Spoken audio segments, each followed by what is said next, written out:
Hey everyone, how you doing? This is Amon Green, Green Bay Packers all-time leader in rushing, and you're watching Packers Total Access Live, your daily source for Packer content. Go Pack, go!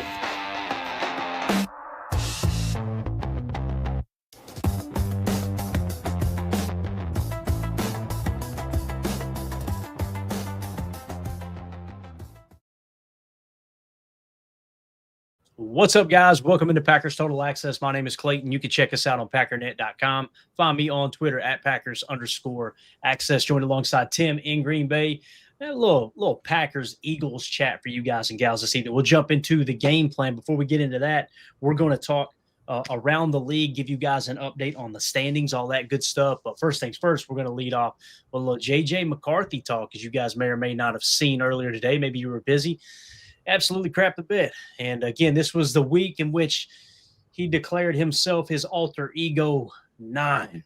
And everybody was supposed to be terrified of that look that he gave in the locker room where he was all fired up. And yeah, it was about the cringiest thing you've seen on the interwebs in a long time. But before we get into all that, if you guys would do that YouTube stuff, hit like, hit subscribe. If this is your first time tuning into PTA, welcome. Thank you for making us a part of your evening. We're not experts. We're not insiders. We're not media. We're fans just like you talking Packers on the daily. So make sure you click subscribe, click that bell icon so you're notified when we go live here in the future. Tim, feel like we've been hanging out all day. It's been absolutely awesome. But like I told Tim offline, Mandy big mad right now. So we're going to have to get this we're going to have to get in and out here and get downstairs and watch a little Sunday night football with the family. So before I get in trouble any deeper. Tim, you doing all right, Bubba? Yeah, I'm doing good. My wife's not super mad at me, so I feel for you, though. No better than me, obviously. So, all right. So let's just dive into it, guys. Obviously, if you go on to social media, boy, oh boy, are the Vikings getting raked over the coals right now. I like what Jacob Morley said here, Tim. I think what he was what J.J. McCarthy was trying to say with 9 was 4 plus 5 equals 9, right? Well, the Vikings fall to 4 and 5. There you go. That's what he was referring to. So, again, man, the memes are going nuts on X right now. And listen, if they had kept their mouth shut and not try to declare this dude, an MVP or a Hall of Famer already, like last week, we talked about it, Tim. Remember? It's like I heard the social media uproar that J.J. McCarthy, oh, my God, it was all Vikings fans. He's just absolutely awesome. I go into the box score and kind of dive in like, oh, man, what did he do? Did he throw for 300 yards? Hell, he didn't even throw for 200 yards. It's like, what are y'all so fired up about, right? Well, today, obviously, absolutely crapped the bed in their game. And we got some stats for you guys. We are officially in what? He's got 4 games under his belt, 4 career games, right? Completion percentage. Listen to this, guys. 53.7% completion percentage. 802 total yards, 7 touchdowns, 6 interceptions with a passer rate of 65.8. After this game today, Tim, I looked at the ranking. He is ranked 40th in passer rating of all quarterbacks in the NFL. What that tells me is there's 8 backup quarterbacks that have a higher passer rating than J.J. McCarthy at the moment. My man off to a slow start. And listen, it doesn't mean he's going to be a bad football player, but boy, oh boy, do the Vikings fans looks absolutely ridiculous after completely pumping this dude up last week, man. Yeah, it's wild. It's almost like they forget that, he basically redshirted his rookie season in the NFL. The guy lost a whole year of, development with that injury, and you just expect him to come in and be your franchise QB, and you're learning the hard way how much of an uphill battle that truly is. And I think you're right. It doesn't mean that's an indictment on his entire career and that he's always going to be this bad. But think you put the cart before the horse a little bit there, Vikings fans. I'm surprised nobody's stolen our playbook. We draft quarterbacks, put them behind legends, and let them develop, and then we cut them loose and let them be franchise quarterbacks. So, but yeah, it's really funny to see Vikings fans kind of having to eat their own words here after today's horrendous performance.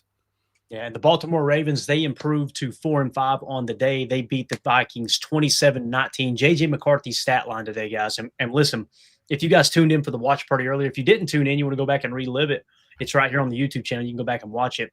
But 20 of 42, 248 yards passing, 1 touchdown, 2 interceptions. 1 touchdown, 2 interceptions, and was sacked once for a loss of 3 yards. He scrambled 5 carries for 48 yards.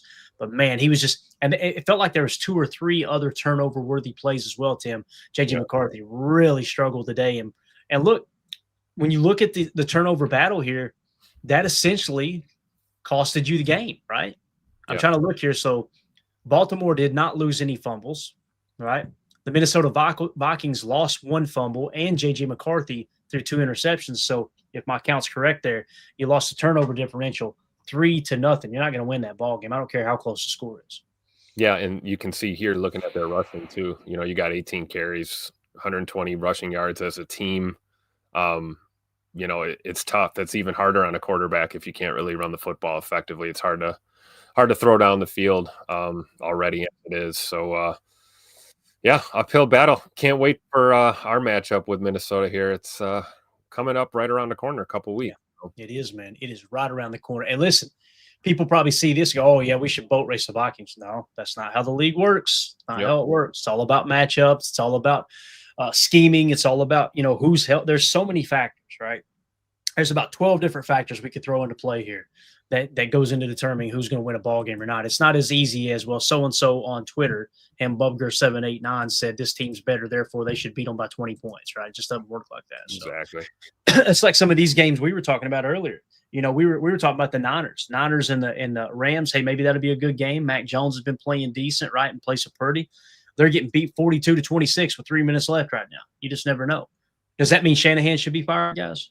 You know, No. You look down here with the Commanders were supposed to be one of the top teams in the league this year. Of course, they're missing Jaden Daniels and that. They're getting boat raced by the Lions 41-22. Matter of fact, Tim, let's just go around the league real quick and get a quick update if that sounds good to you, man. Let's just walk around the league and talk about everybody that's playing right now, the games that were already played earlier, and let's just dive into it, man. So first of all, let's go to the ones that are finished, okay? So leading off here, Falcons lose to the Colts. The Colts improve to 8-2. The Falcons fall to 3-6. So the Colts win that game 31-25. I don't know if you've seen the pictures of Daniel Jones with a bloody mouth. My man out there playing gritty, getting that win over there, just taking care of business. Obviously, that was the morning game in Berlin. Tim, did you get to hear the German fans singing, what was it, Country Roads? No, I did not. I wasn't up early enough for that game. There's just nothing better than hearing European NFL fans singing an old school kind of country song, if you will, in Germany while they're watching American football. It's just absolutely awesome. I love the unity that comes out of these NFL games going over there to Europe. I just don't want my Packers playing over there. You know what I'm saying? I want them to stay at home at Lambeau personally. So Absolutely. All right, so there you go. The Falcons, like I said, drop one to the Colts. The Colts improved to 8-2. Up next, the Bears get the win against the Giants, 24-20. Me and Tim watched that one live, did the live broadcast there. Man, that was a tough one to watch. The Giants, it felt more like the Giants gave that game away than the Bears won it. However, you got to tip your cap. At least I do, Tim. I'm not going to tell you out a fan. I tip my cap to Caleb Williams, using his feet at the end to pull out the dub. But we know a good football team doesn't drop that game. The Giants were in control, and then, of course, they ended up turning the ball over like crazy. We kind of talked about that with the Vikings. As you can see here, what was it? Did they have 2 fumbles they lost, or was it just that one that was crucial, Tim? I'm trying to remember. I think it was just the one, but that really, really killed them. Mm-hmm. The Jackson Dart fumble. Yeah, because they were in field goal range, right? And it's not even showing up on the box score according to ESPN, but I know they had a fumble. Oh, there it is. Yeah. So they lost that fumble, right? And I think that was the only turnover of the day, right? So there you go. They lose the turnover battle 1-0, and lo and behold, they lose the game 24-20. And just they lose Jackson Dart too. That didn't help. That kind of took the wind out of that whole team, really. Yeah. The game truly changed when Jackson Dart went out, man. It was Absolutely. Just like, oh, this is going to be an uphill battle the rest of the way. So, again, the Bears sneak a victory out there, 24-20. I'm trying to get these highlights off the screen, but it's just not cooperating. We'll just have to roll with it. Yeah, it's a little weird here. It's a little, some would say, wonky. No. All right, we're just going to roll with it. Next, the Miami Dolphins improved to 3-7 as they beat the 6-2 Buffalo Bills, who now fall to 6-3. It wasn't even close. 30-13. Should the Bills coaching staff be fired, Tim? They just lost to a 2-win team, bro. I know, it's crazy. And I don't know. The real question is Coach McDaniel going to be fired still? Miami out there fighting for their their coach's coaching future really with that organization. It seems like. I know they've made it clear they're not going to make a change until after this season, but Miami clearly trying to finish stronger than they started so far. Yeah, no doubt about it, man. So again, the Dolphins upsetting the Buffalo Bills 30-13. Next, you had the Vikings and the Ravens. We kind of talked about it already, so we'll just brush through here. Ravens get the win 27-19. They improve to 4-5. The Vikings fall to 4-5. They're in dead last in the North. They're now 1-3 at home this year, Tim. That's going to be hard to overcome, man. Yeah, that's brutal. I mean, we know what that's like, though. We just dropped a game at home. You hate that. You absolutely hate that. You got to protect your home building. If you get that reputation around the league, teams know they can come in there and beat you. You kind of lose your home field advantage. So Vikings definitely struggling. That's why I hope we really get it handled tomorrow, man. Another game at 12:65. We got to win our home games. Got to get it, man. Got to protect Lambeau, no doubt. All right, so again, the Vikings lose to the Ravens 27-19. Up next, you have the Browns losing to the Jets in the Toilet Bowl. Jets get the victory 27-20. Both teams now sit at 2-7 currently. All right, not a whole lot to cover there. Now, this was a big game. I felt like it's going to have some NFC implications in the playoffs. The Patriots come in and defeat the Tampa Bay Buccaneers down there in Florida 28-23. So the Patriots improve to 8-2. The Buccaneers fall to 6-3. I think that's going to play a big role in this NFC playoff hunt here, Tim. Yeah, I do. The Bucs picking up their third loss. That's going to make things interesting. Got a little bit of help, in some areas we didn't get help today, but Tampa Bay picking up their third loss. That could prove to be huge here down the road. No doubt. Next, you got the Saints defeating the Carolina Panthers 17-7. The Panthers fall to 5-5. And the Saints improved to 2-8. So the Panthers going to be tough for them to make the playoffs. Now they got an uphill battle, obviously, having 5 losses already. Okay, and then of course you had the Texans beating the Jacksonville Jaguars 36-29. Tim, when we were covering this earlier, correct me if I'm wrong, but the Jaguars were leading most of this game, weren't they?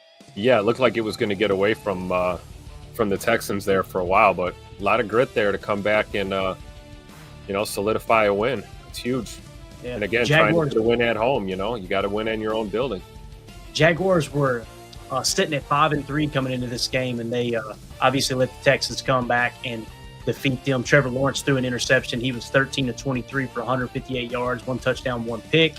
And then, they actually lost a fumble. Trevor Lawrence lost a fumble as well. So it looks like they probably – actually looks like the turnover differential was tied 2-2 there. So I'd love to see what the middle 8 is, but we're not going to take time to dive into it at the moment. So, again, the Jaguars drop 1 to the Texans. Texans improved 4-5. Jaguars fall to 5-4. And, of course, on Thursday night, you had the Denver Broncos winning 10-7 over the Raiders. Now, we're going to hit refresh real quick, get you guys an updated score on the live games right now that is going on around the league. So the Seattle Seahawks continue to dominate 44-22 over the Cardinals at home. They scored 21 points in the first quarter, 17 points in the second quarter. I bet Minnesota, Tim, I bet they're really missing some Sam Darnold right now, my man. Yeah, oh yeah, for sure. Probably pains them to watch any tape on Seattle at all after knowing what the choices that they made. But yeah, Mr. Darnold's doing his thing out there. Yeah, and then you've got the Rams completely handling the 49ers 42-26. Looks like the Rams are going to improve to 7-2. The Niners are going to drop to 6-4. So that'll have a little bit of a shake-up here across the NFC as well. And again, the Seahawks will improve to 7-2 once that goes final there. And then, of course, the Lions taking care of the Commanders. They are leading 44-22. So that's going to help them kind of put themselves in a spot where they can continue to keep up there in the North with the Packers and the Bears. We've got a 3-team race in the North. Going to be absolutely awesome. But again, the Lions are going to improve to 6-3. The Commanders most likely will fall to 3-7. There's about 4 minutes left in that game. It would take a heck of a comeback for that to change. Yeah, those are over. Same thing with the Rams and the Niners too. Talk about a team we would have liked to see lose today, right? The Rams. Yeah. Just tough. We got to take care of business tomorrow night at Lambeau, man. It's in our hands, right? We have the power. We just got to – I don't care if we beat them by 1, man. Just get out of there with a dub, right? All right. That's it. And then Jared Goff, too, here with Detroit. 25 of 33, 320 yards passing, 3 touchdowns, no picks. Marcus Mariota playing quarterback for the Commanders, 16-22, 213 yards passing with 2 touchdowns, no interceptions. So obviously them playing with a backup quarterback as well. So that is your Around the League. Let's take a quick look at the standings, and we're going to jump into the game plan. And as you go through here, these are the playoff standings, okay? So we're just kind of talk about the top 10 teams in each conference, kind of give you an idea of how the playoffs lay out right now. The Colts sitting in the number 1 seed at 8-2, okay? You got the Broncos in the 2 seed at 8-2, Patriots in the 3 seed at 8-2, and then you got the Steelers who play tonight on Sunday Night Football. They're sitting in the 4 seed at 5-3. If they take care of business, they'll hold that spot. And of course, the Chargers are right behind them at 6-3. That's who they play tonight. So that game, kind of a mini playoff game, if you will, for jockeying for playoff position as well. Buffalo Bills sitting at 6-3 now. They're in the 6th seed. Jacksonville Jaguars and the Kansas City Chiefs both sitting at 5-4. They're in the 7 and 8 seed. Texans and the Baltimore Ravens rounded out in the 9 and 10 spot with 4 wins each. If you move over to the NFC, so far, this is before these games go final here, right? So Seattle will jump to the number 1 seed when they get this W here in a minute, okay? So they'll jump to the 1, which means Philly will drop to the 2. The Green Bay Packers are sitting in the 3. So tomorrow is going to be the battle for the number 2 seed in the NFC as it sits right now, okay? Tampa Bay sitting in the number 4 spot, 6-3, even after that loss today. The Rams are about to get their dub. Once they get their dub, they're going to improve to 7-2 as well, so they will climb up the ranks. So you're going to see the Packers temporarily drop in these standings, right, tonight until tomorrow, obviously, when they go up against Philly.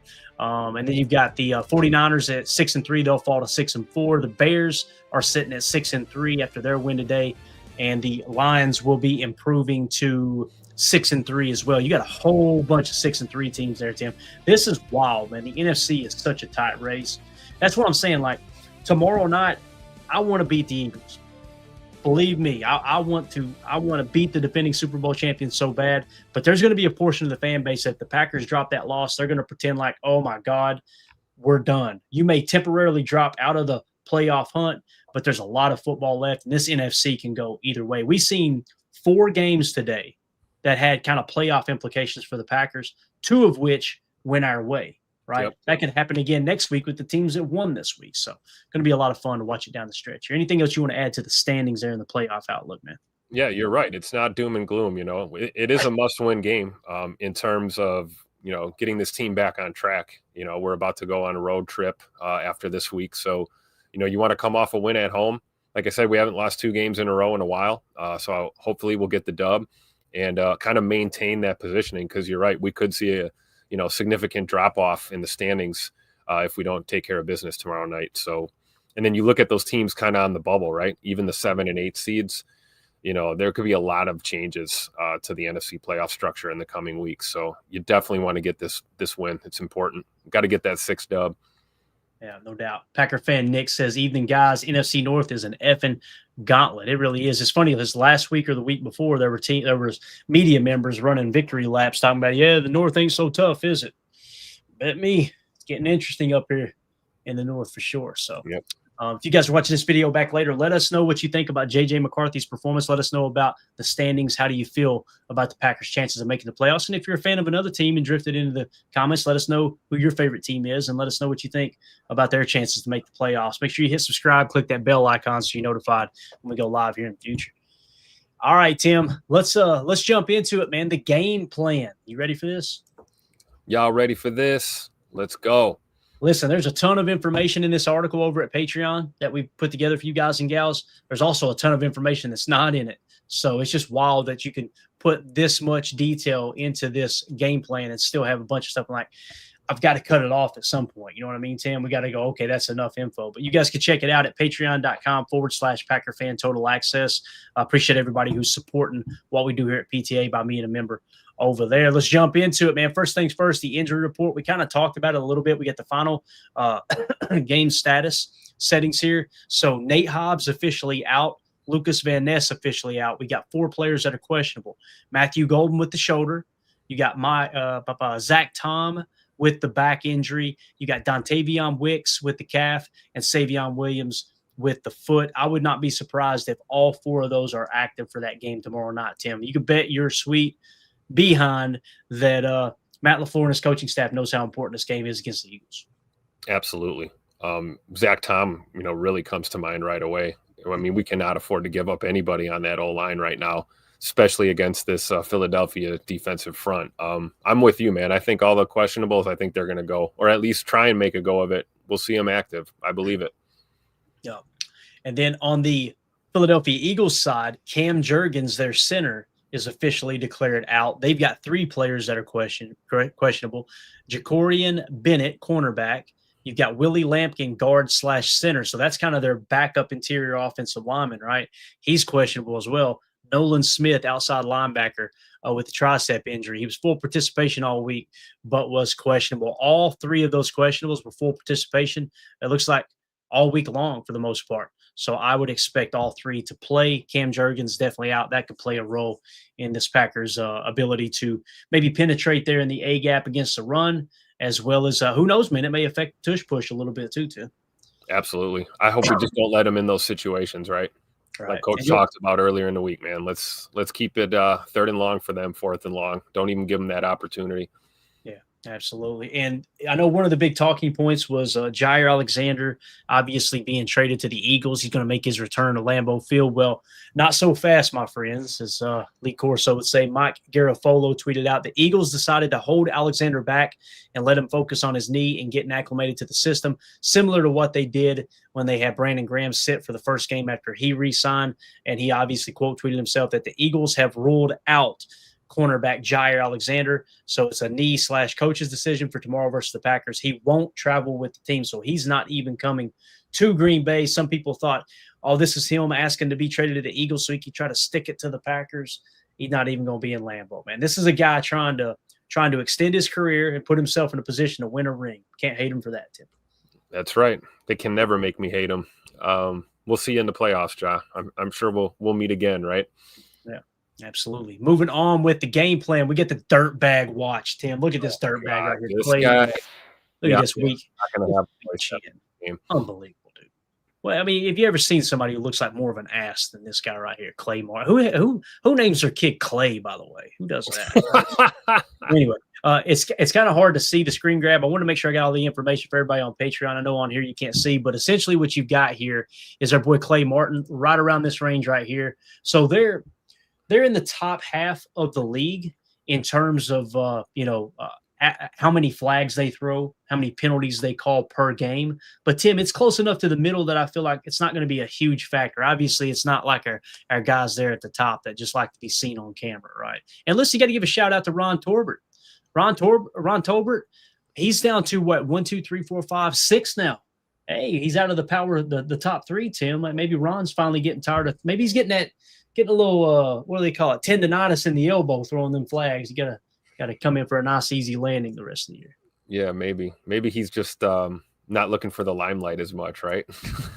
Could be. He doesn't want the cameras on him. But, yeah, I mean, seeing Clay here, it looks like, kind of in the middle. Hopefully we get one of those games where, I don't know, just let the guys play. But also, there's certain things you have to call in this league, right? Let's just hope they're not overly involved in the outcome of this game. Yeah, definitely. All right, let's move it along. I added something a little different this time, Tim. Crucial situation, kind of this situational aspect of the game. Offensive red zone scoring. This number really stood out to me. Okay, touchdowns only. Philadelphia Eagles lead the entire National Football League in red zone scoring. They're scoring touchdowns 85% of the time when they get inside the 20, okay? Now, the last game, they were at 100%. The last 3 games are actually at 71.4%. So they started to cool off, and then we're on a heater last week. So, again, take that for what you will. Now, I will say this. At home, 90.9% success rate in scoring touchdowns in the red zone. On the road, only 77%. That's significantly lower than their 85%, although that number would still be good enough to put them in second place with the Washington Commanders. We got to figure out a way, either keep them out of the red zone or stop them once they do get into the red zone, Tim. It's going to be huge, man. It is, and it's going to be an uphill battle and a tough task. So I hope Coach Half has some different looks down there in the red zone, right? Because it's going to happen at a certain point. And I just think we're going to get torched with too much man coverage down there. Yeah, Definitely. And you'll notice Green Bay is 11th in red zone percentage. Okay. And again, that's touchdowns only. I like to remove the noise of the field goal because obviously you get inside the 20 field goal. It's not like you did anything special once you got in the 20 to get a field goal, right? It's all about scoring touchdowns. So again, Green Bay is 11th. Now, what's really bothersome, I should say, is the fact that Philly is first in the league in red zone scoring for touchdowns. And look where the Packers are at, guys, in defense. They're 23rd at 63.6%. Okay, so that really screams. It doesn't mean they can't stop the Eagles in the red zone, right? But what it does mean is this coaching staff probably put some extra emphasis on red zone opportunities, situational practice moments there to try to help slow down their red zone efficiency in scoring, but also improve our ability or lack thereof of stopping other teams from scoring touchdowns when they do get red zone. So just wanted to throw that out there as well. But anything else you want to hit on the red zone or anything that we've hit so far, Tim, before we dive into the offensive game plan, man? No, let's do it. Let's break down the offense. All right, let's do it, man. Let's jump in. Offensive game plan. Number one, establish the run, okay? You know, last week, I think it was in Pittsburgh, we said throw to set up the pass, right? Jordan Love goes out there, has a hell of a game throwing the football. Last week, we were talking about, hey, establish the run. You establish the run, but you got away from it a little bit in key situations. First down interception, that's a no-go, right? Third and short, throwing the football when you probably should have been running because of what you were averaging, right? So establish the run. Philly has struggled to stop the run this year, ranking 19th in yards per rush allowed. Just like against Carolina last week, the Packers should lean into the run game early, but this time take every field goal Philly gives you. Please hear me, Matt LaFleur. Take every field goal Philly gives you. Don't go for it on fourth down. It could come back and bite you in the ass in the fourth quarter. You look up and go, well, crap. We lost by a field goal, right? Yep. So the game plan was working last week until we became careless with the football. Obviously, Savion's fumble and Matt LaFleur going for it on fourth down rather than rack up every scoring opportunity possible. So again, Savion's fumble, listen, those type of things are going to happen. It's a rookie mistake. Got to get that ball in the outside arm and also take that bubble screen outside the way you're supposed to. Don't cut it back in where you got a -4 hat count, right? Or a +4, a +4, if you want to say it that way.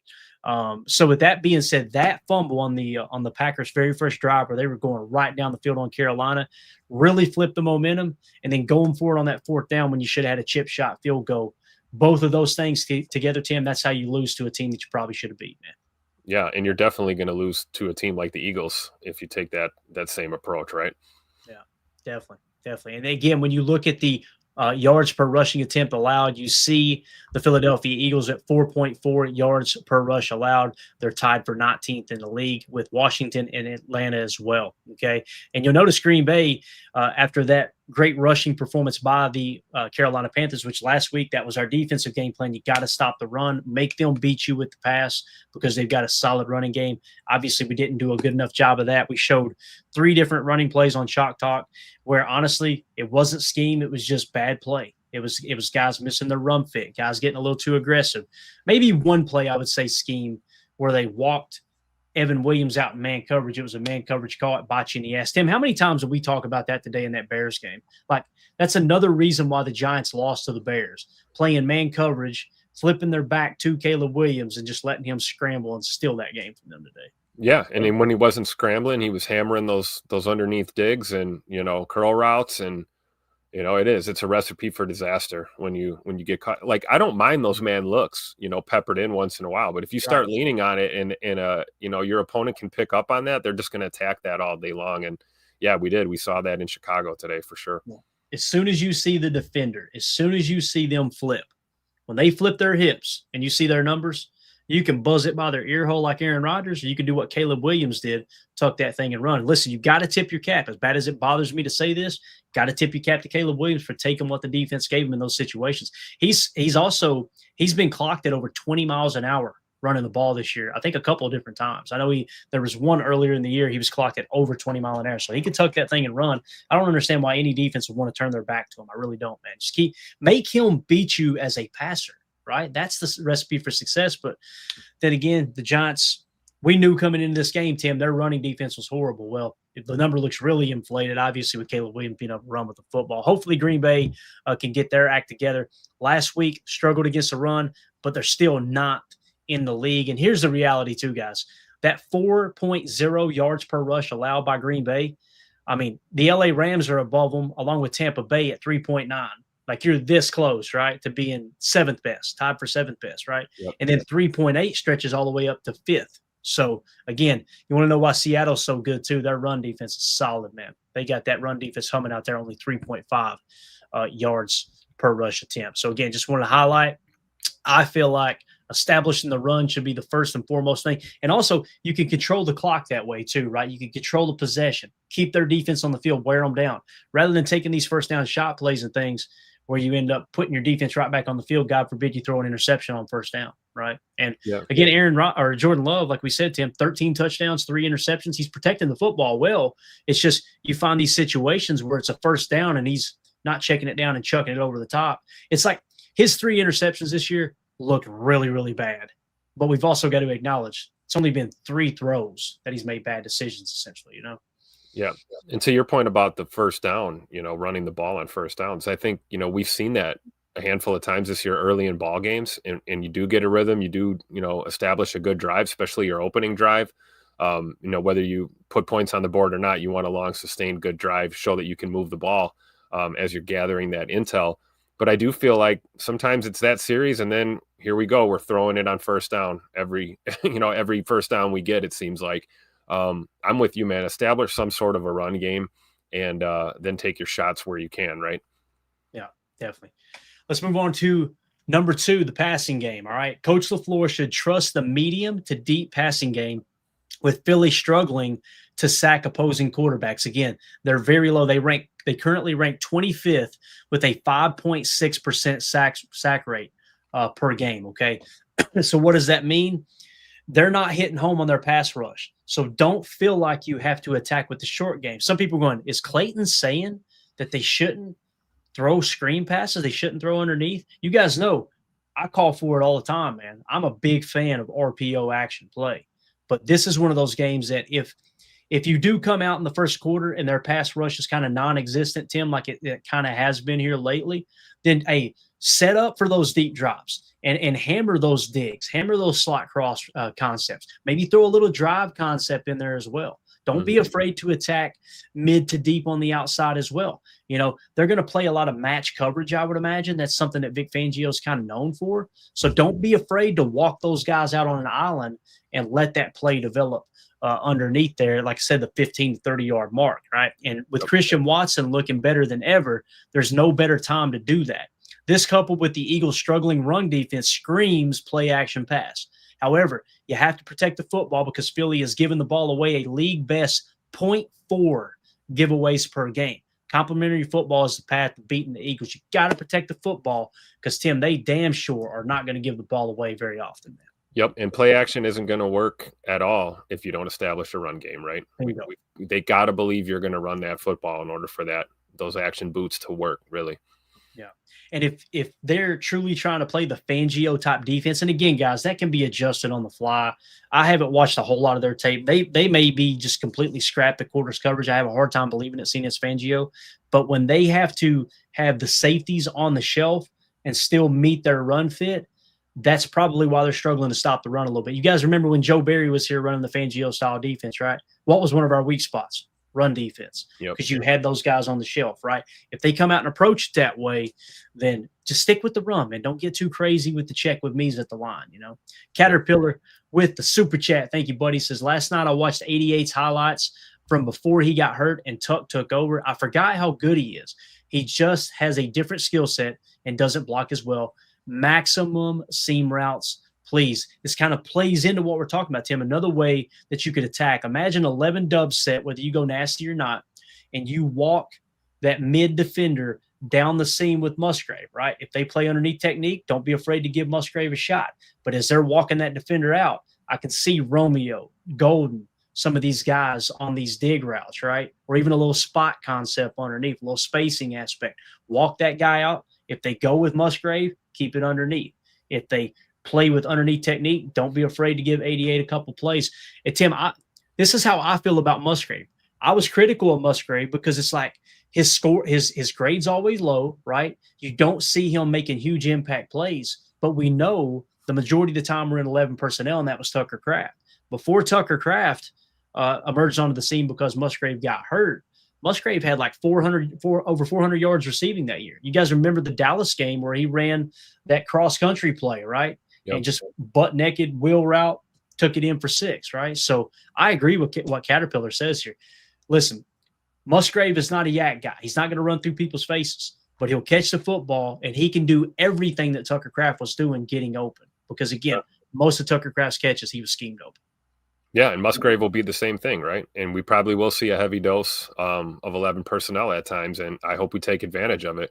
I love him as a pass-catching tight end. I think some of the other things about his game that we'd like to see improvement on, I think they will improve with more reps and more time. I mean, he is that dude for the foreseeable future of this season until we get Tuck back next year. So it's going to be fun to watch 88 out there for sure. Yeah, no doubt about it. Thank you for the super chat, Caterpillar. Appreciate you. Reggie with the super chat says, who do you think will have a better game, Christian Watson or Romeo Doubs against this Eagles defense? That's tough, man. It's tough because, again, we don't know exactly how they're going to play, right? Now, think of it this way. Tucker Kraft was the check down guy and the yak guy, right? Well, if he's gone, okay, and now you're playing to Musgrave's strengths, what does that mean for the other two? If they play quarters coverage or palms, right? Listen, there's 2 ways you can look at that. In a palms look, if Watson goes deep as the 1 or the 2, it basically turns into 0 coverage. So you like your chances with Watson, but also everything we're talking about, attack middle to deep, that kind of screams Romeo Doubs. Think to the playoff game last year, guys. If I remember correctly, Romeo Doubs had a solid game, right? He had a solid game against the Eagles in the playoffs. I'm pretty sure he was our leading receiver, if I remember correctly. So make a mental note of that, Reggie, right? But then also take into consideration, Jaden Reed, I feel like was a big factor in the week 1 matchup last year in Brazil, if I remember correctly. He went absolutely off in that game. Well, he's the F receiver. So when you take those 2 things into consideration, Christian Watson wasn't playing in the playoff game, right? But he was playing in the week 1 game, if I remember correctly. Those 2 players, I think I'm leaning toward Doubs, Tim. But again, Christian, dude, he's 2 games in, but he's better this year than he was last year. So I don't know how you feel about and Scoot always plays really good against Philly. I mean, every time we've matched up and he's been in the lineup, he's always had himself a day. But I'm with you. I'd probably go with Rome here. I mean, it's kind of a vague statement, right? Better game, like what I hope each of them get a tutter and crack 100 yards, but I do see Scoot being the guy that we're going to stretch the field with, and Rome being the guy that, maybe he's our yak guy now underneath, in some of these looks. If Philly wants to do, mirror match or match, that's an opportunity for Rome to get open and turn up field and get some extra yards. Like you said, you've got Scoot dragging, safety help out of the area and things like that. So I would go with Rome on this one. Got it. Good stuff. Appreciate the super chat, Reggie. Hopefully that answered your question, man. Again, we're not professionals here. You can hear it in my voice. You hear the accent. So do your own research on that. But it's a tough one. Watson's on a heater right now, but Doubs has historically had a little bit better success against the type of defense that Philly runs. But thank you for that, Superman. Appreciate you. And then just wanted to point out their best players on defense, Tim. Remember Jahad Campbell? We were talking about him coming out of the draft. We love Jahad Campbell. Boys, he's a hell of a stack backer, man. 83.3 coverage grade, okay? So when we're talking about potentially attacking through the air, again, run to set up the pass. Want to stay away from Jahad Campbell. Where's that at, guys? That's right in the middle of that defense, right? So he's playing good coverage in the middle of the field. So this might scream, too, maybe a little Haas concept, Tim, on the outside. What do I mean by Haas? A go with a curl, or maybe even a wrap concept. A curl with a dig on the backside, and you hit that kind of that quarter seam outside of Jahad Campbell's spot. Now, also, you got to look for Cooper DeJean, who's grading out an 80. He's going to play the slot. So Cooper DeJean playing good ball. Most of the time, your slot is going to be opposite of the Z. So back to Reggie's question, who's going to be our Z? Predominantly Christian Watson. So if our game plan is stay away from Jahad Campbell, stay away from Cooper DeJean, if that's the game plan, probably going to get some shot plays in the field side Z, which will be Christian Watson. Take that into consideration as well, Reggie. That just kind of came to mind here. They've also got Zach Bond at stackbacker, Tim. So they're loaded at linebacker, 75.1 coverage grade for Zach Bond. Yeah, we got to give them some eye candy, right? We got to give those guys something to deal with. I do feel good about, as good as Cooper DeJean is playing. I feel good about Scoot in that matchup in those situations. Yeah. I really do. Might be a chance to really attack there when we get those opportunities. But yeah, Jihad Campbell and Zach Bond at linebacker, man, it's going to be tough to run and throw against guys like that. So again, scheming guys open, or, like we said at the top, right, establish that run game, keep them busy, and then take your shots when you can. Yeah, something else to take into consideration, as we've shown on Chalk Talk the last few weeks, Reggie, we've seen a little bit of Romeo Doubs in the F. They're mixing and matching. They're putting Golden at the X and Romeo in the F. So just keep that in mind too. So I don't know if Golden's an option there, but again, it's such a hard thing to predict. It really is, man. And we'll kind of hit some of the over-unders on the pregame show maybe tomorrow. Usually if Jacob's in here for this show, we just randomly ask him, right, all right, what's the over-under on this player, that player, kind of see how Vegas sends it. But yeah, you're welcome, Reggie. Appreciate you, buddy. So, yeah, Zach Bond. Quinyon Mitchell having a decent year, 68.3. Nothing like Cooper DeJean in the slot. Obviously, he'll kick outside when they go to their base. So, I don't know, Tim, with Tucker being out, I kind of feel like it's going to be 11 personnel heavy. But, Matt LaFleur, man, he don't like to kind of retract from his scheme. If he thinks the advantage is 12 here, he may stick with 12 too. But I kind of like our chances with 11. Surprise, surprise. That's what I always say, right? Yeah. Well, especially now considering we don't have Tuck Norris, and it's not a knock on Fitzpatrick. I feel like his game's going to improve too, because he's obviously going to get more reps now. Next man up mentality. But I'm with you. I mean, you keep those 12 personnel looks baked into your game plan. Obviously they're there, but I hope Matt leans on 11, and I really hope that as Holmes is bringing this one up here, I hope that tomorrow we get some good news and we find out that Matthew Golden is going to play in this game, because that would be an absolute bonus if we're talking about getting Scoot going and getting Rome going. Having a guy like Matthew Golden and Tay Wicks out there is going to help us be as close to full strength as we can be right now with a banged up receiver core. Yeah, definitely. Thank you for reminding us of that, Holmes. There's a chance that Golden does not go tomorrow. I think he's going to be out there, although if he isn't 100%, Tim, and they feel good about Wicks, I could also see him just going, you know what, let's sit Golden, let's roll with Wicks. And I don't think there's a huge difference there in terms of what their production could be potentially, of those two guys. So maybe stay away from Golden, like Holmes is saying, because of the shoulder. Might be a problem. So Tuesday players on defense, Tim. We talked about it. Jihad Campbell, for reasons we've already kind of mentioned, his PFF grade 83.1. He's been steady, Eddie, man, all year long. 88, 71, 76, 68, 75, 68, 67, 72. We nailed that in the draft. I was going to try to see what I had him graded at here real quick. Well, I know he was in our top 10 of backers for sure. He was our number one linebacker. We had him in the red, injury issues, right? Guys, remember this. How many times, Tim, have we liked that player, but he was injured, right? And now you're seeing the injury was fine. They checked out. If you trust the doctors, Jihad Campbell's our top linebacker, no doubt. Yep. Very true. All right, moving along. Next one, Zach Bond. We kind of talked about it. 80.0 is his PFF grade. Kind of a weird career trajectory, man. 65, 44, 50, 71, 90, 80. But he's stabilized the last 3 years playing really good football. I'd be careful with those stack backers. That's the strength of that defense. Cooper DeJean in the slot. Obviously, he was a second-round pick, 40th selection. On the season, 71, 69, 62, 80, 64, 67, 68, 70 for a grade of 77.7. And last year, 86.3 PFF grade. This year, settling in at 77.7.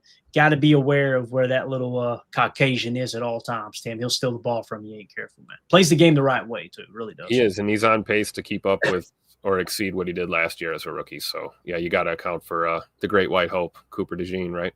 That's right, man. It's just we waited for so long to have another white corner that wasn't named Jason Sehorn, right? Remember Jason Sehorn back in the day? You have to go back for that one. All the brothers in the league, too, always made jokes about it. Like, I remember Michael Irvin talking about him going up against him, right? This is Michael Irvin's word. It's not mine, okay?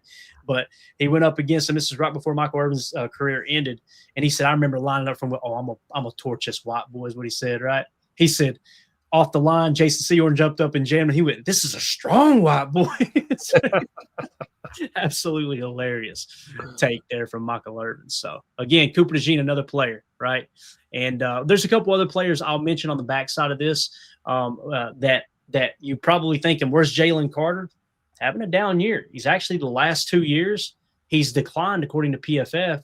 Got ejected earlier in the year. Just seems like his mind is kind of he came out his rookie year and was on fire. Again, we'll talk about that on the backside. But if you're watching this video back later, let us know what you think about the offensive game plan. What would you change? Okay, let us know in the comments. Is there something we missed there? Maybe you think this would be a pass-heavy scheme or attack as opposed to running the football first and foremost. Let us know in the comments. Make sure you hit subscribe and click that bell icon so you're notified when we go live.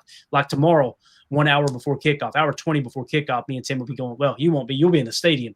Me and Jacob and the boys will be going live for the PTA pregame show. Tim will be boots on the ground out there trying not to fist fight Eagle fans. So don't get kicked out of Lambeau, Tim. I won't. I've done pretty good these past couple of years, keeping my cool, Love it. All right, let's move it along to the defensive game plan. All right, number one, keep Philly out of 4th and short. Guys, there's nothing more demoralizing for a defense than to feel like you won that rep. You stopped them on 3rd down only for them to go out there and do the tush push and pick up that 4th down. It's such a crapshoot to stop the tush push. The number one way to stop it is exactly what Matt LaFleur and Coach Hafley said. Keep them out of that spot, right? Although it's nice that the rest of the league now acknowledges how the Eagles stretch the offensive rules by moving early on the tush push, the Packers still have to deal with it Monday night. It's a little smart-ass comment there for everybody that was making fun of us because we were like, hey, look, might want to look into this a little bit more. Some of the league shot it down. And now they immediately started complaining when they had to deal with the fact that the guards are moving a half a second freaking early on this tush push, right? So, again, we still got to deal with it, right? With the NFL officials refusing to acknowledge the advantage, the Packers need to put extra emphasis on keeping the Eagles out of 4th and short situations, all right? That's easier said than done, obviously, but this means playing under with leverage on 3rd down attempts. Treat 3rd and 7s like 3rd and 3s, right? Yeah. They're converting 78% of their 4th down attempts, Tim. So, again, just play with a little underneath leverage, knowing that on 3rd down, they're looking to do that. They're looking to take what you're going to give them to give themselves a 4th and short, Tim, to do the tush push, man. Yeah, I agree 100%. And it's frustrating because if they're in that situation, you know what they're going to do. You see it coming, and there's very little to nothing you can do about it. Although I know we are one of the few teams who has successfully stopped a tush push before against this Philly offense, but you don't want to bank on that. You want to keep them out of those situations. And I agree with the assessment too. 3rd and 7 is your friend. They've got good 3rd down conversion rate as well. But if you can be disciplined on 3rd down and get off the field and don't put them in those 4th and shorts, because they're going to go every time. It's almost to the point where I don't think it even matters where they are on the field. I mean, if they're in a 4th and short, they're going to run that play, unless we got them deep in their own territory or something. So, yeah, let's just stay out of it altogether. Yeah. And again, guys, what it means is you're forcing them to throw the ball 12, 15 yards down the field, in some cases in the middle of the field on a situation where they like to just dink and dunk it on spacing concepts to put themselves in those 3rd and 3s, those 3rd and 4s, things like that, right? And then 4th and short. So with that being said, just play it a little aggressive underneath. You may have to adjust. We always talk about the different aspects, the different spots in the game where it's the first quarter, you're gathering information, right? Go in with this approach. And if they cut you apart, 13 yards down the field, 16 yards down the field, then you use that 2nd and 3rd quarter to kind of adjust and try to control that middle 8, right? But make them play left-handed, man. I can handle them beating us if they have to play left-handed and they're the better team. But I can't handle us just continuing to do the same thing like the rest of the league is just, oh, no, we'll let you have that on 3rd down. Then you look up and go, well, crap, that's right. They're the Eagles. They're going to go for it on 4th and 2, So let's just try to approach it that way, and you can always adjust for sure. So, again, their success rate on 4th downs, Philly is 5th best in the league, 78.5%. Green Bay's 6th best, 72.7% converting on 4th downs. Just mentioning that. Moving along. Number 2, stopping the pass. This isn't the Eagles of 2024, and this team can throw the football. They rank 7th in passing at 7.8 yards per pass attempt because they have a 3-headed monster in Devonta Smith, A.J. Brown, and Dallas Goedert. Okay, so you got two wide receivers who could stretch the field on you. One of them's an absolute monster. The other's a speed demon. And then you got Dallas Goedert working underneath. Both Smith and Brown are averaging over 11 air yards per target, with Brown being the yak guy. So this year, Brown is picking up a lot of yak yardage.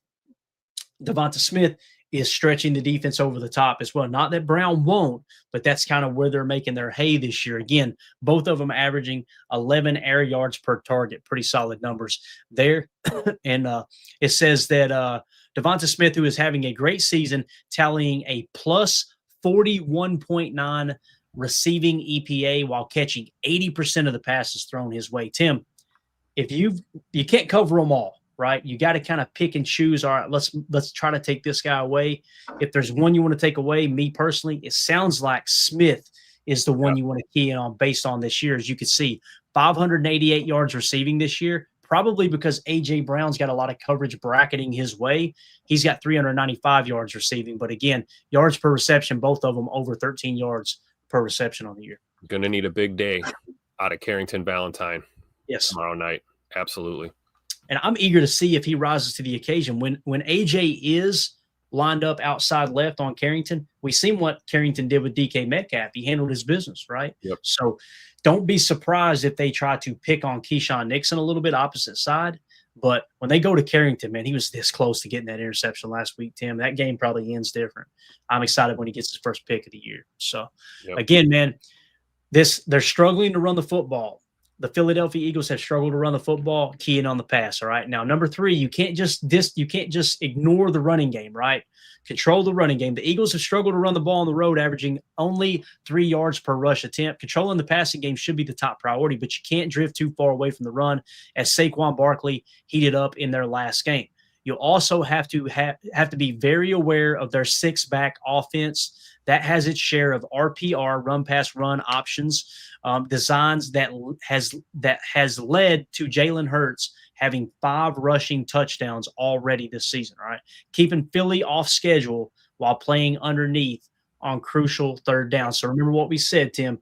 Play aggressive underneath on those third down throws to keep them out of 4th and shorts, right? Make them beat you throwing the ball down the field, but also be well aware. That kind of goes hand in hand, Tim, playing with underneath leverage in case they do want to run an RPR and try to run the ball with Jalen Hurts. You're in a better position to even stop that aspect of their offense. Yeah, it's hard to run RPR, when guys are playing underneath. If you're playing off, that play is going to eat you up all day, and we've seen Philly do it. So I agree with that assessment in this game plan here. Yeah, absolutely. So again, just to kind of give you guys an idea of their rushing game here, Saquon Barkley, 519 yards rushing. He's averaging 4.1 yards per carry. That's an extremely low number for somebody like Saquon. His rushing yards over expected is a positive 71.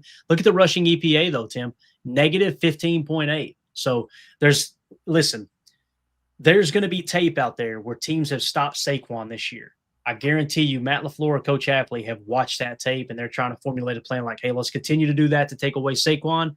But now you're probably having to adjust to the pass a little bit more. Jalen Hurts isn't averaging a whole lot of yardage, 3.6, but understand every time he does a tush push, that brings that number down, right? You're probably picking up a yard, 2 yards at best in most situations. So that number can be a little bit misleading. Also, don't forget about Tank Bigsby. Tank Bigsby had a pretty good game last week, if I remember correctly. On the year, Tim, 10 carries, 115 yards, 11.5 yards per carry. It's kind of the same thing that's happening with Green Bay's running attack, right? Teams are loading the box for Josh Jacobs, and we bring in Emmanuel Wilson. They lighten the box, and Emmanuel Wilson's gashing them, right? So you look at the yards per carry and think Emmanuel Wilson's having a better year than Josh Jacobs. Well, you got to watch the tape, watch the end zone cam, and you'll see he's running against a light box. Josh Jacobs is running against a loaded box. Does that make sense? It does. And we have to be conscious of that, defensively. And, regardless of the type of year Saquon's had, I mean, he's going to get his carries, right? And, also another guy that's effective in their passing attack as well. I don't think that gets talked about a lot. Saquon Barkley catching a swing pass out of the backfield can present problems for you if you get caught playing off too much. Yeah, definitely. J. Cole says, I wouldn't underestimate Saquon. That's for sure. Yep. Amen to that, man. He could wreck a game in a Very split easily. second. Yep. Yeah. So when you go to Tuesday players on offense, they've got a few guys. Jalen Hurts obviously having a great year here. He's grading out at 82.6 on the season. Obviously already got a Super Bowl under his belt. Starting in 2020, his grades were 56, 77, 88, 86, 81, 82. Tim, he is a top 10 quarterback in the league, man. There's no doubt about it. I think the dude plays the game the right way. He's a hard worker. His teammates love him. I just hate that he's playing for the Eagles, who they have a absolutely just toxic fan base. But it's hard for me not to like Jalen Hurts, the way he plays the game. And he's just such a respectful dude. He's earned the respect of his teammates and fans alike for sure. Yeah, definitely. You know, we respect him. We don't fear him, though, right? We're gonna bring the thump against Jalen Hurts and the boys tomorrow. But yeah, whether it's with the arm or with his feet, like you said, this is a different Philly offense than we've seen these last couple of years. We've seen Jalen Hurts willing to air that ball out, and our safeties, man, we got to be on point tomorrow because they will take over the top shots on us, especially if we are playing aggressive underneath. Yeah, Jen Wright said the fans are awful. They really are, man. It's there's such a rough fan base. Also, another Tuesday player, we kind of talked about it, Devonta Smith, grading out a 79.0 on the year. This dude, ever since he came in the league, Tim, my God, 77, 80, 75, 81, 79. Listen, you should be that good when you're the 10th overall selection, but they knocked that one out of the park, man. There's some teams that miss on those top 10 picks. Devonta Smith's a real deal, man. Yeah, and he's another game wrecker, right? I mean, for all the talk we put emphasis on AJ Brown. Devonta Smith is a guy that I'm a little bit concerned about. Again, hoping our backers are on point and our secondary, man, because they'll wreak havoc on you. And just when you're adjusting to that, they're going to hit you with that running attack. So if we get good corner play and good safety play, like I know we will, it should be a hell of a game. And we got to make it as tough as possible for these guys. That's all we can do, right? Yeah, absolutely. Next, A.J. Brown. We talked about him as well. 74.1 on the year. But, guys, you can look at that and go, he's having kind of a down year. When your grade's a 74 and you're having a down year, it says enough, right, about who this player is. His grades on his career, 81, 90, 86, 87, 90, 90, and then this year, 74. You can look at that and say, having a down year. You can also look at it and go, boy's poised for a breakout. So you can't let him get too far away from the game plan for sure. Great players having down years. This doesn't mean they're not Tuesday players. We talked about Saquon, but again, he's having a down year. He's grading out a 64 this year, right? He's averaging 4.1 yards per carry, but just like A.J. Brown, at any moment, he can blow up and just absolutely take off, right? Obviously, a former number 2 pick in the draft. Saquon traded from the Giants over to the Eagles. He went absolutely ape crap last year, ripped the league a new one, and also led the Eagles to another Super Bowl title. So, again, when you look at his grades throughout his career, 85, 72, 60, 59, 80, 70, 85, 64, maybe that's what he's going to be this year, Tim. But, man, you can't sleep on the fact that at any moment he can go back to that 85 and just torch you. Yeah, like you said earlier, I mean, there's a lot of football left in this season, right? Guys can turn things around and numbers can change in a few short weeks. So, yeah, don't sleep on these guys at all. Saquon is a monster. Another player that can be a game wrecker that's having a down year is Jalen Carter, 9th overall selection there in 2023. Guys, he came out his rookie year and dominated, 87 PFF grade. Last year, he dropped to a 73. He was still a solid play, right?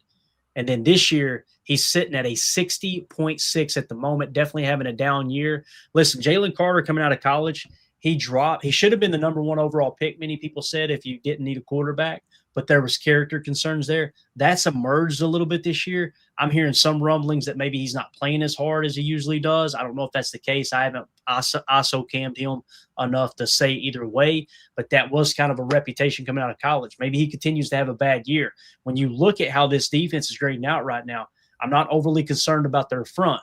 But Jalen Carter, if he returns back to that 87 form there in 2023, at any moment, he could break out. Again, wouldn't classify him as a Tuesday player right now, but just know he and Saquon Barkley both lurking in the background. As the Eagles are playing football right now, what you've really got to key in on are those targets that we talked about, man, that 3-headed monster of A.J. Brown, Devonta Smith, and Dallas Goedert, along with Jalen Hurts, try to keep them out of those 4th and shorts to limit the tush push. So that is the game plan, guys. That's the game plan. Tim, you got anything else you want to add to the game plan here, man? Real quick on Jalen Carter there. let's try and run it. Let's try and run at him. He's a pass rusher. If we get an opportunity, he's out there. Let's try and run some, A gap rush or something right at him, and kind of take that pass rushing ability away from him at times. That's a great point, and it's not just this year, right, Tim? I mean, that's been the weak spot of his game, according to PFF, starting since he came in the league. When he graded out at 87.4, his tackle grade was a 51.5. Then last year it dropped to a 27.4. This year it's holding side again at a 25.8. So that's a great point. Maybe try to run at him, right, and see if you can get them a little off tilt. So. All right, there you go. There's your game plan. If you guys are watching this video back later, let me know in the chat. Let me know in the comments. What do you think about the game plan we put together on defense to stop their offense? Are we maybe overlooking Saquon a little bit? Do you think we hit the nail on the head there with Jalen Hurts and that three-headed monster in their passing attack right now? I like Green Bay's chances against their passing offense. Again, when you look at the numbers, if I got it here, coverage-wise this year, EPA per dropback, Packers have been pretty decent. They're somewhere around the top 12. They've dropped here recently. Maybe expect them to have a bounce-back game. But again, you cannot count on the Eagles to turn the football over. They're the NFL best at protecting the football and winning those turnover margins in that regard. So there you go as your game plan. Again, make sure you hit subscribe, click like, click the bell icon so you're notified when we go live here in the future. If this is your first time tuning in, we appreciate y'all. Tim, that's the game plan, man. You got anything else? Anything else you want to hit before we get out of here? I feel like we've been talking ball all day, man. My wife is going to kill me. No, man, just go Pack go and believe, guys, believe. It's going to be a hard-fought game. There's every opportunity for the Packers to get the win and keep things going on the momentum that they've built early in this season. And it's going to be a fun one to be at, man. I'm going to be bundled up. Might get a little dusting of snow. You never know. Monday Night Football under the lights. It's gonna be awesome, man. It is. It's gonna be great, guys. And again, I think it's gonna be a close game. Got to protect the football, and the main thing is just like I said, keep them out of those 4th and shorts, so they can't. It's just so demoralizing. I know I said it earlier. You can't harp on it enough. If you allow that team, your defense feels like you got a victory. Right? You got a victory. You stopped them on 3rd down, and they just go out there and just steal the 4th down from you. That defense, next thing you know, their hands are on their hips. It's extended drives, the whole 9 yards. So don't be afraid to play aggressive underneath on 3rd downs. That's the main thing I took away from watching the tape for sure. So I like what Jen Wright says, blow out Philly. How cool would that be if this turned into the Pittsburgh game again, right? That would be absolutely awesome. You're talking about momentum. It could happen, you pull away and just close it out and get a little mini boat race there at the end would be nice. One thing I will say, speaking of the Pittsburgh game, let's keep that in mind. We talked about A.J. Brown. There's a couple of guys that are they get a little hot-headed on this Philly team, both sides of the ball. So it's important that everyone takes the Quay Walker approach and, not let anyone chirp too much and get you off your mental game out there because we cannot afford stupid 15-yard personal foul crap in this game or we're really going to kill ourselves. So just hopefully they got cool heads, and I'm sure there'll be a lot of jaw jacking and trash talk, but you got to stay cool. Take a page from Quay Walker's book. Let them get the 15-yard penalty, not us, right? Yeah, definitely. Reality shift makes a good point. We've been blowing out the good teams this year. LOL. It's weird. You're struggling against some of the bad teams and looking like an all-world team against the really good teams in the league. And you know what that sounds like to me? It sounds like the youngest team in the league being a little inconsistent. So maybe they could put it together and start playing their best football here in the back half of the season, get themselves ready for the playoffs. That'd be absolutely awesome. So again, Packers control their destiny. Win, lose, or draw tomorrow. It's not the end of the season, guys. Understand, if you win that game tomorrow and you lose the next 3, you're in trouble. Yep. You could go out and lose tomorrow, win the next 3, and you're right back in the driver's seat. It's a long season, so let's all enjoy the ride, have a good time as the rest of the season story is told. Tim, appreciate your time tonight, bub. Thanks for having me, Clay. Go Pack, go. Absolutely. Everybody have a wonderful evening. We'll see y'all tomorrow. Probably do a live stream or 2 during the day. If I get a little bit of time, something shakes loose, we get a little breaking news, we'll come on here and talk a little ball with y'all. But y'all have an awesome Monday. Stay warm out there. As always, let's go out and be the change we want to see in the world, and go Pack, go. There we go. Nice. Bye, guys.